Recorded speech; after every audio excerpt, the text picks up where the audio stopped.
Yes, bro, I know you've been waiting for this. The legend is back. So go ahead, smash that like button and drop a comment asking for part 2, because this right here is Solo Leveling Season 2. Alright, no more stalling, let's dive straight into the content. By morning, Sung Jin-Woo receives a call from his sister, Jaina. Noticing his sleepy voice, she's surprised to find him still in bed. She reminds him about the parent-teacher meeting scheduled for that afternoon.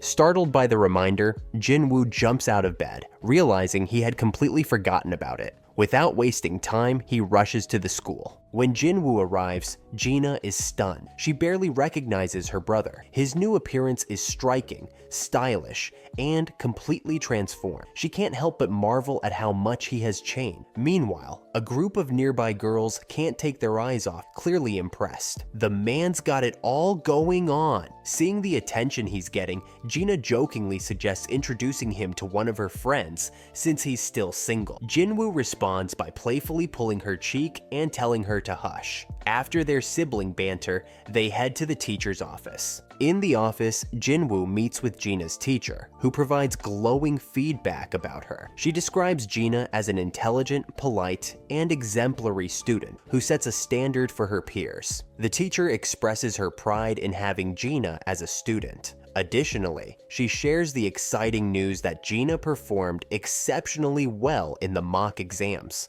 positioning her for a future in medical school. However, she advises Jin-Woo not to pressure his sister too much, as it might weigh on her. Before concluding, the teacher requests permission to ask Jin-Woo a question. When he agrees, she brings up a hypothetical scenario. What if Gina awakened as a hunter? Would he allow her to pursue a career as one? Without hesitation, Jin-Woo firmly replies that he would never allow it. After hearing his response, the teacher thanks him and makes one final request before Jin-Woo leaves the room. Later, Jin-Woo meets with Song-Yi and shows her a picture of Gina, asking if she recognizes his sister. Song-Yi confirms that she knows Gina and also remembers Jin-Woo. However, she quickly states that she has no intention of returning to school, regardless of what her teacher might have said. Her focus is on living as a hunter. Jin-Woo, concerned, reminds her that she's a rank E hunter, meaning she can't rely on this career to sustain herself. Even though she earned some money from her last party, it's no guarantee that she'll be able to make a stable living as a hunter. Noticing that Jin-Woo was giving her a lecture, Song-Yi quickly snaps at him, telling him to back off since he's just a rank E too. Realizing she's misunderstanding his intentions,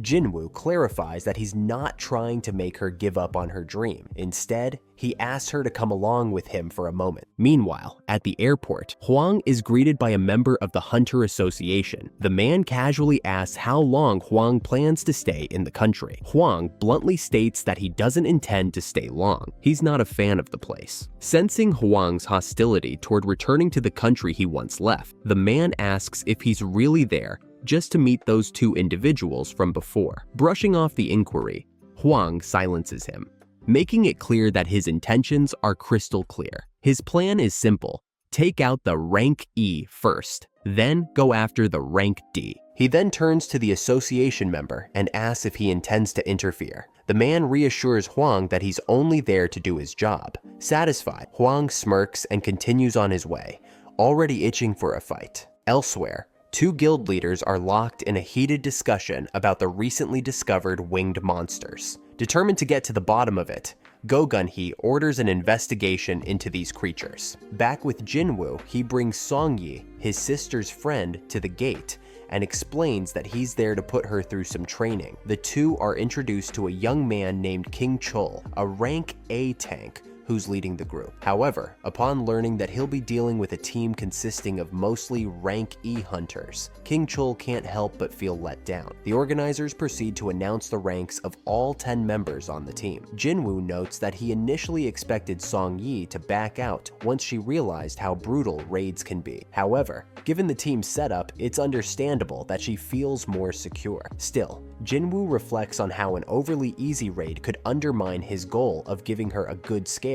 As Jin-Woo mulls over this, another hunter interrupts him, jokingly asking him to dial it down a bit. After all, if Jin-Woo handles every challenge himself, it'll leave nothing for the rookies to do. And that, according to the hunter, would defeat the whole purpose of their training. As soon as the group enters the portal, they're hit with an unexpected and ominous event. A mysterious phenomenon known as the Red Gate appears out of nowhere. Hearing about this, Baek decides to head to the scene immediately. Meanwhile, Jin-Woo, realizing how dire the situation is becoming, tries to grab Song-Yi and get her out of there. Unfortunately, he's unable to leave. Jin-Woo urgently instructs those outside the portal to call for help as quickly as possible. Moments later, the group finds themselves transported to an unfamiliar place covered entirely in ice. Confused, Song-Yi asks what this red gate is. Jin-Woo explains that entering such gates isolates the group inside a dungeon disconnected from the outside world. The only way out is to defeat the dungeon boss, or endure a dungeon break, neither of which guarantees an easy escape. As Jin-Woo is explaining, the ground trembles, and suddenly, a member of their group is struck by an arrow fired by an ice elf. Jin-Woo reacts instantly, catching another arrow that was aimed directly at Song-Yi, saving her just in time. King, the group's rank A tank, steps in to remind everyone that they're not dealing with a regular dungeon. He warns that the enemies ahead are rank B or higher, meaning they'll need to rely on their strongest hunters to survive. King emphasizes that even he isn't strong enough to take on such powerful foes alone. He proposes splitting into two groups, calling on anyone ranked C or above to join him for the main assault. His reasoning is simple. They might be stuck in this dungeon for months, and he refuses to carry any dead weight. One of the stronger hunters, however, decides to stay with the lower ranked members. She's made up her mind after witnessing the recent attack, wanting to protect the weaker members. King doesn't stop her, but he mockingly calls her an idiot for feeling sorry for the others. The truth, however, is that she has a different reason. She's noticed something unique about Jin-Woo. After all, he managed to detect and stop the arrow, a feat even King couldn't accomplish in time. Approaching Jin-Woo, she silently wonders if he's secretly a rank A, or perhaps even higher, thinking there's no way he's truly a rank A. While King takes his group toward an open field, Jin-Woo and the remaining hunters move through the forest. As they advance, they notice deep claw marks on the trees, a clear sign that they've entered the territory of Ice Bear. Concerned, the mage who chose to stay with Jin-Woo suggests they leave the area immediately, fearing an encounter with these dangerous creatures. But Sung quickly reassures everyone, explaining that they don't need to fear the ice bears as much as the ice elves. He points out that the elves are far more dangerous due to their intelligence. Since they're in the ice bears' territory, they're unlikely to encounter any elves, making the bears their only concern. As the temperature begins to drop, Sung pulls several coats out of his inventory, leaving the group stunned. Even high-ranking hunters usually can't carry as many items as Sung seems to have at his disposal. Once again, Song-Yi asks him directly what he really is. Sung brushes off the question, stating that he's simply doing his duty to protect her, especially since he's the one who brought her into this situation. While his actions are clearly for her benefit,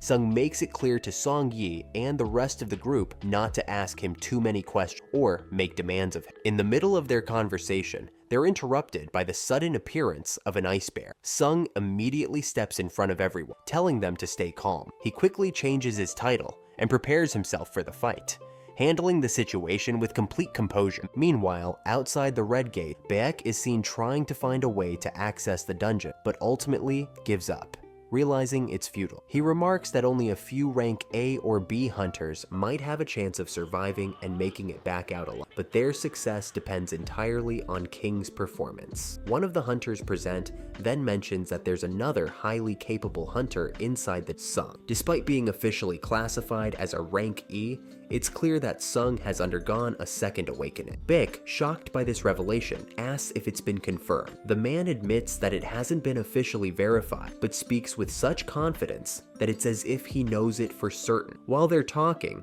Hwang shows up and learns that Sung has entered the Red. Disappointed, Hwang realizes that the Red Gate places Sung temporarily out of his reach, as even Hwang wouldn't dare venture into such a deadly portal. Back inside the dungeon, Sung single-handedly takes down multiple ice bears, leaving the group completely awestruck. Afterward, they take a break for lunch, eating meat from the defeated bears while speculating about Sung's true identity. As the group rests, Sung goes back to fighting the bears, but this time, he summons his shadow army to assist him. Despite the army consuming a significant amount of his mana, they swiftly destroy all the bears, even returning stronger after being taken down themselves. Watching his army in action, Sung is impressed by their overwhelming power, confirming just how effective his shadow army can be in combat. As the battle continues, Sung and his group encounter the leader of the Ice Bears. The massive creature immediately destroys Sung's shadow army, leaving his mana completely drained. The only one left standing is Igris.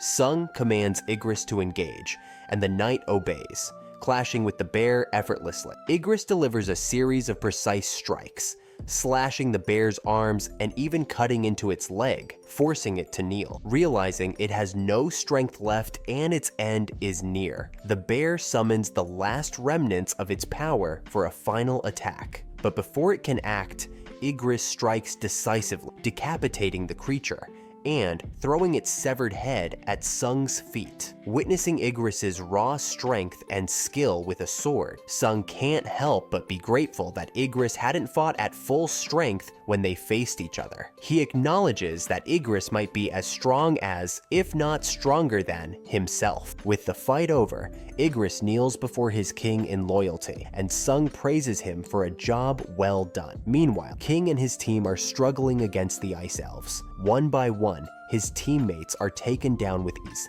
leaving King overwhelmed with frustration. He had dreams of joining the elite ranks of the White Tiger Guild, but that goal now seems out of reach as the Ice Elves decimate his group. As the last member of his team is slain, an Ice Elf approaches King, locking eyes with him. In that moment, King senses the overwhelming presence of an even more powerful being nearby. Paralyzed with fear, he abandons everything and flees in desperation. Watching the chaos unfold from atop a mountain, the leader of the Ice Elves observes with a sadistic grin, satisfied that everything is going according to plan. Bro, this is just insane. Like, what even is this animation? The anime is straight up amazing. So, if you're down for part 2, make sure to hit that like button, subscribe, and drop a comment. It really helps a lot. Catch you guys in the next video.